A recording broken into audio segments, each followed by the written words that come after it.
আসসালামু আলাইকুম, সবাই কেমন আছেন? নতুন একটা ভিডিও নিয়ে চলে আসলাম, মিনি ব্লগ। তো আমরা যাইছিলাম দাওয়াত খাইতে। তো ওখানে যাই বসে আছে, এত গরম বলতেছিলাম, এত গরম ঘাইমা পুরো একাকার হয়ে গেছে। তো খাবার খেতে চলে আসলাম, এখানে পোলাও দিয়ে দিছে আর সাথে মুরগির রোস্ট আছে, গরুর গোস্ত। মুরগির রোস্ট খাইতেছি, আমার পেটে দিতেছে পোলাও ভাত।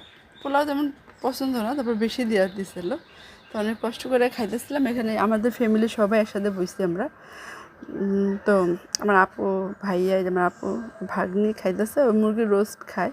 তা ফাইনালি আমিও খাইতেছিলাম পোলাও আর মুরগির রোস্ট। তো অনেকদিন পরে দাওয়াত খাইতে গেলাম আমার ফুফাতো ভাই সম্পর্কে।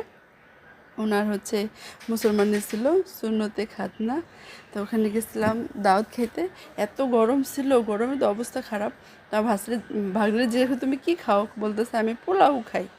তো খাবার শেষ। তুমি কি খাওয়া দাওয়া করছো? কি খাইছো? ভাত খাইতো? আর কি খাইতো? তোমরা মুরগি রোস্ট খাইলা? রোস্ট কে খাইছে? তা বলো কেন আর কিছু খাই না? আমার ভুল কারণে শুনি।